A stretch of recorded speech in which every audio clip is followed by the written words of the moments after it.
Hey friends, and welcome to Sustainable Prepping, your home for fear-free emergency preparedness and a sustainable life. My name is Brekke, and today you are joining me for a laundry chat where I fold real-life laundry and talk to you about more chatty issues, and it's a little bit more informal than my sit-down videos.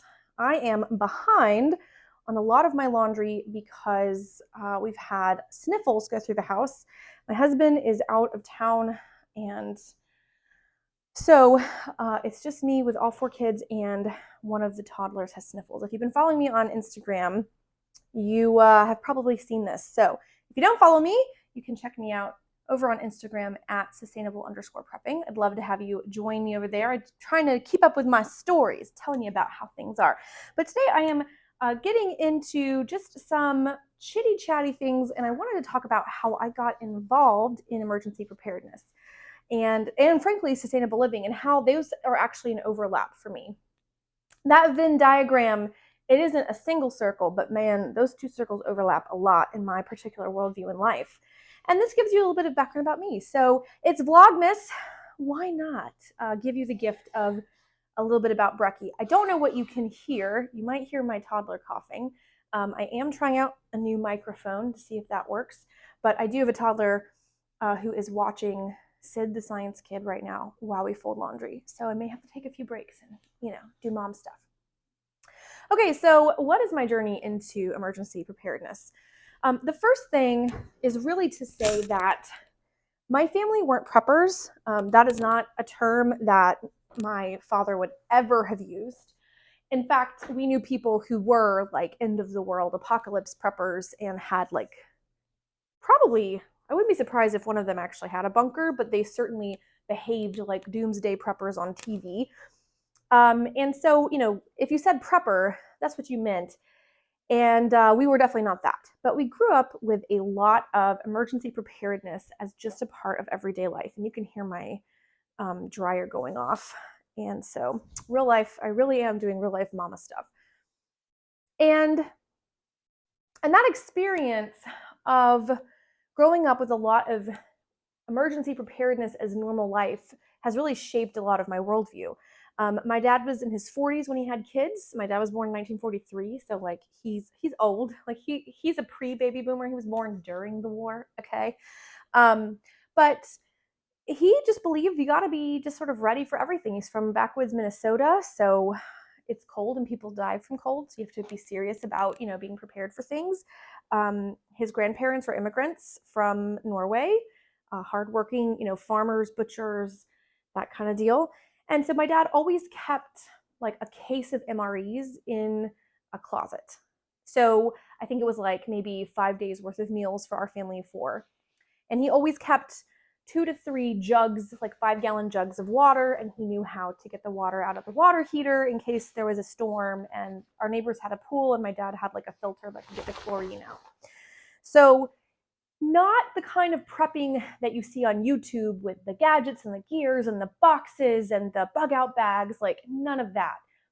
But an awareness that emergencies happen and responsible adults are just prepared for them. And that was just normal. Normal everyday life. We didn't talk about it. It wasn't a big deal. We didn't go to safety camps. We didn't do any of that.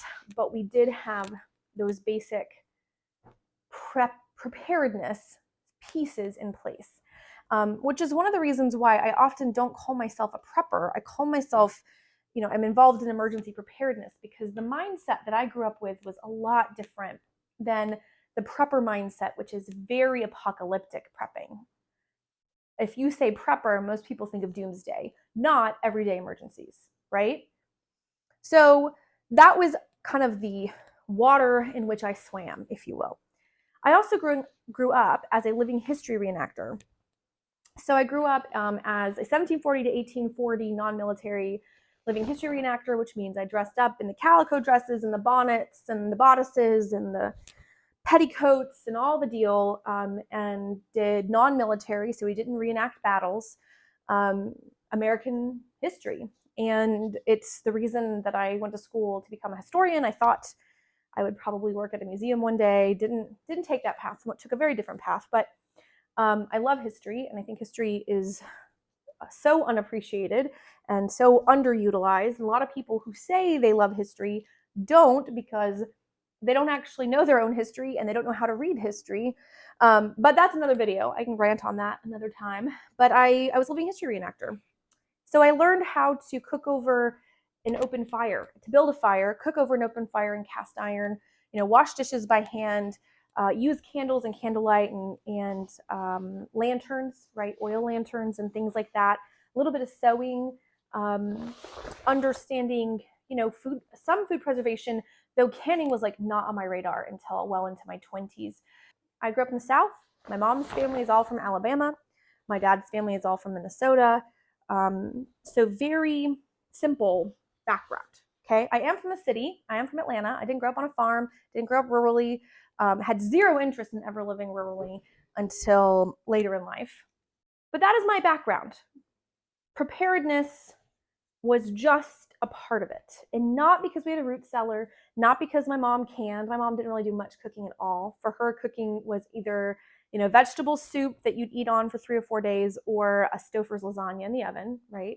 Not much of a baker, none of that. But you always had that backup somewhere. You always had flashlights and batteries.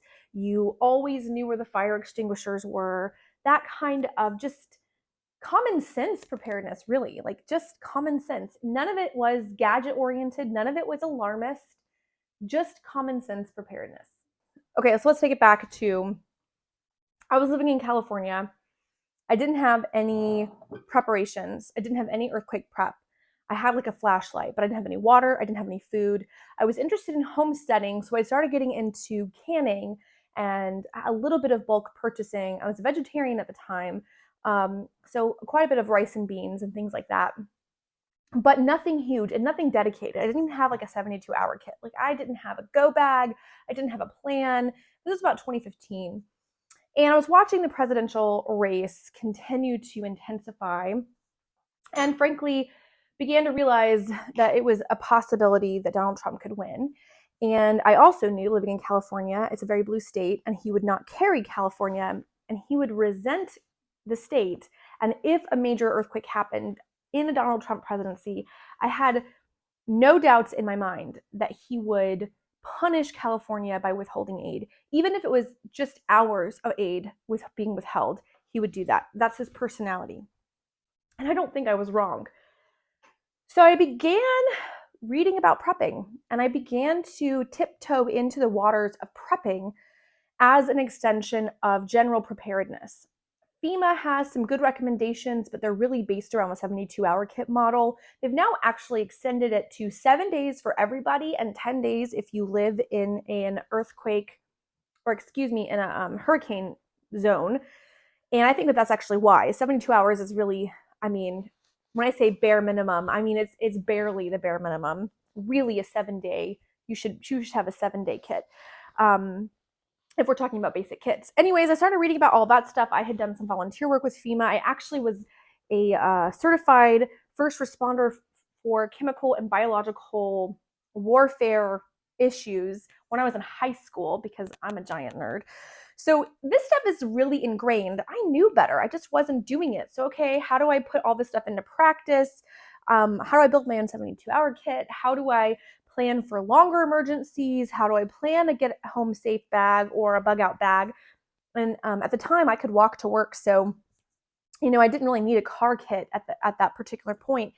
And the more I began to read about emergency preparedness and then prepping, understanding prepping specifically, the more I began to realize that there was no space for progressive preppers, like zero space.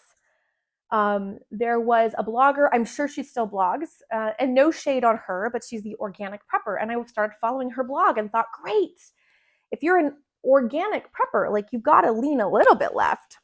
No, she's super Second Amendment. And basically, I had to stop following her. Some of you guys already know this, because after the Parkland shooting, when survivors were like, no, we need some kind of gun restrictions, like, this can't keep happening. We can't keep being slaughtered in schools because nobody will do anything. She called them whiny, and she called them smug. Children who watched their classmates gunned down next to them, she called them smug. I just can't. I don't have time for that. That level of Second Amendment idolization is irrational, and I don't want to participate in that. And so I was on the hunt for rational, moderate preparedness folks.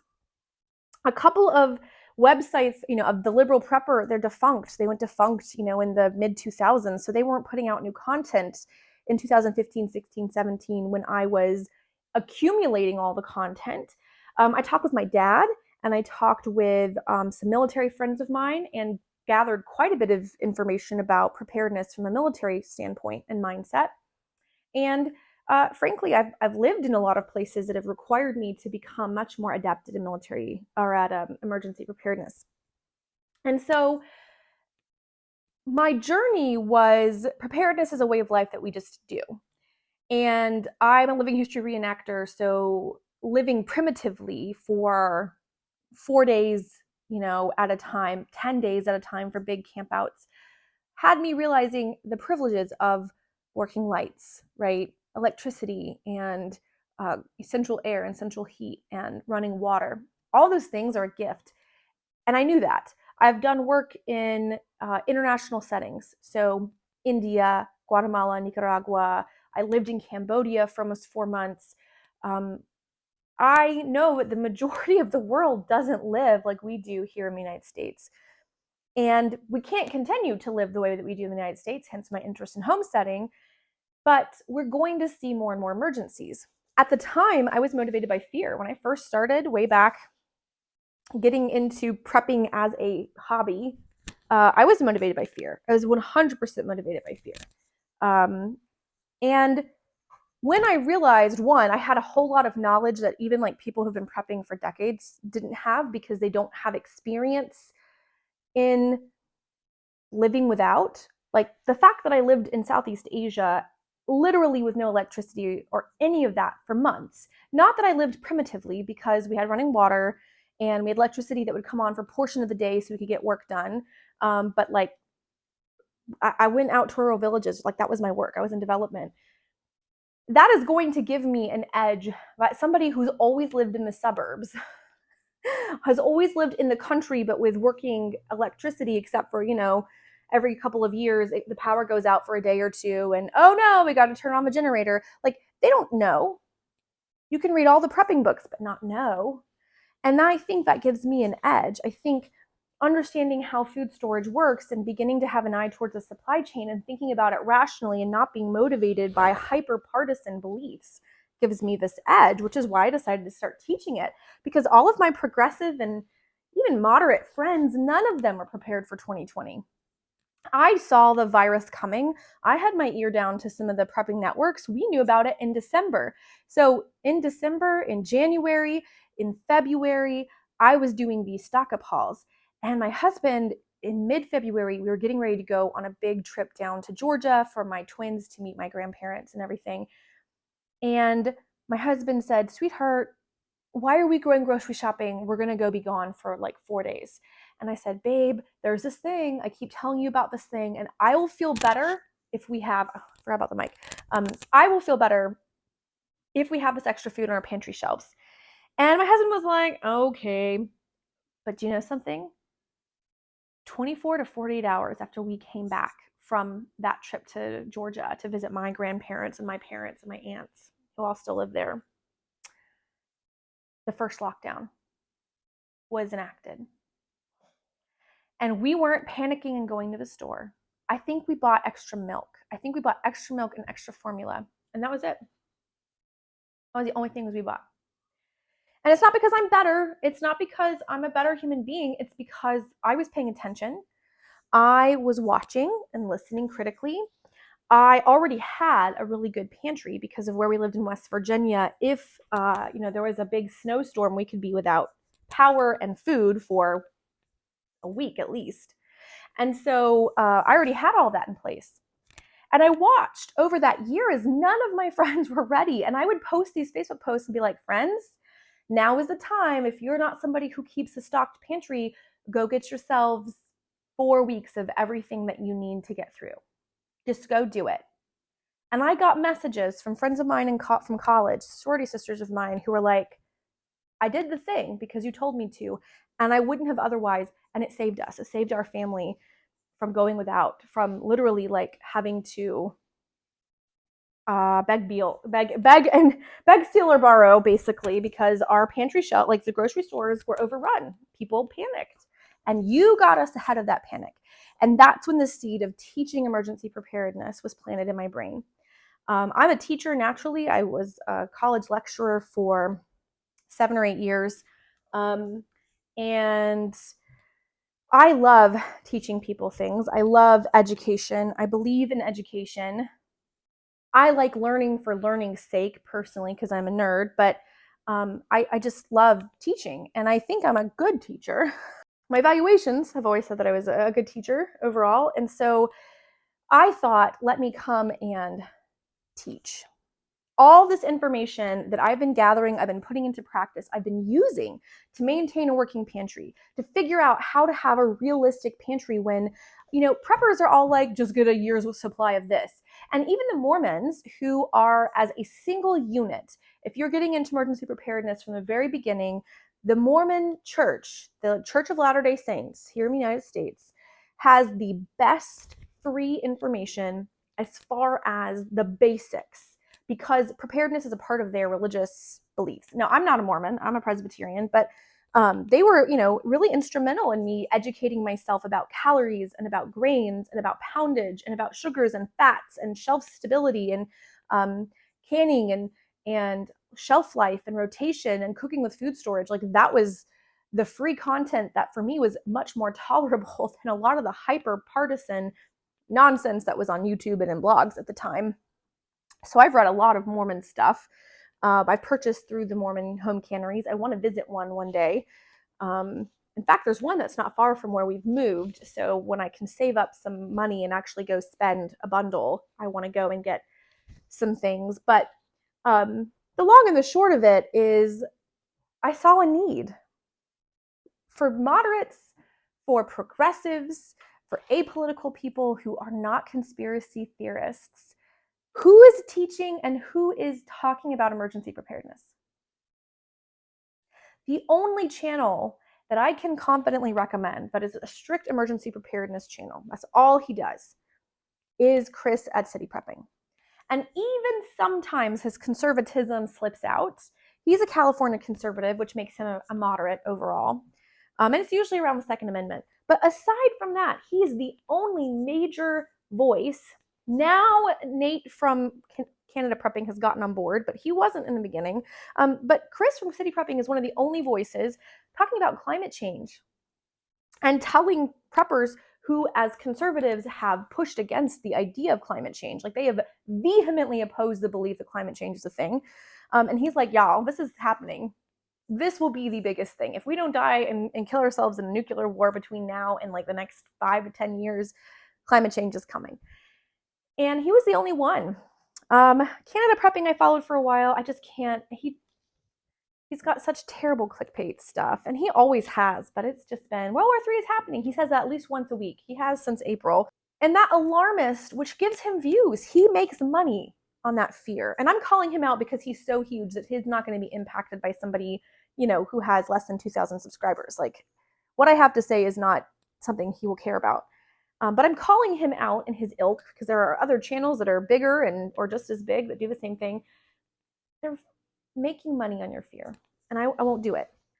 I want everyone to feel like they're going to be fine in an emergency. I want everyone to feel like they're empowered to make decisions for their family in an emergency. I want everyone to hear about troubling news, and instead of responding with, well, I'm going to pull $500 out of our savings account because I'm anxious and I'm going to go drop it at Walmart buying rice and beans that I don't know how to cook, right? I don't want that. I want you to be able to make an informed, mindful decision. Oh, some troubling stuff is happening. Well, let me review, let me inventory. What are our gaps? Oh, well, we don't have the right kind of generator, or we don't have fuel for our generator, or we have some, but I'd really like to round that out. Let me take that $500, that same $500 that somebody else might panic spend on rice and beans, and get enough fuel to get us through an extra week or 2 weeks. Let me spend that on another solar panel hookup so we can recharge our solar generator faster. Let me spend that on upgrading some of our windows so that they are more efficient, so that the house that we're heating and cooling is going to hold the heat and the cool better. That's what I want. So my journey, this got a little bit preachy, I apologize, but my journey really is, I always grew up in a home that prepped. We just didn't call it that. It was emergency preparedness. It was being a Boy Scout, is what my dad would say. And that's what we did. I was a living history reenactor, so I've always been enamored with primitive and with slow lifestyles, which is, I think, part of why I like homesteading. And that taught me a lot of skills. I have a lot of fire safety skills that the average person just doesn't have, and I take them for granted, frankly, because they're so normative for me. And I started serious prepping the way we think of prepping now back in 2015, and I started trying to teach preparedness back in 2020, October of 2020, I think, is when I launched my channel. So it's been a journey, but it's been a good journey, and I'm glad that you are a part of this journey. All right, friends, my little goober who has been interrupting is ready for some playtime. Hi.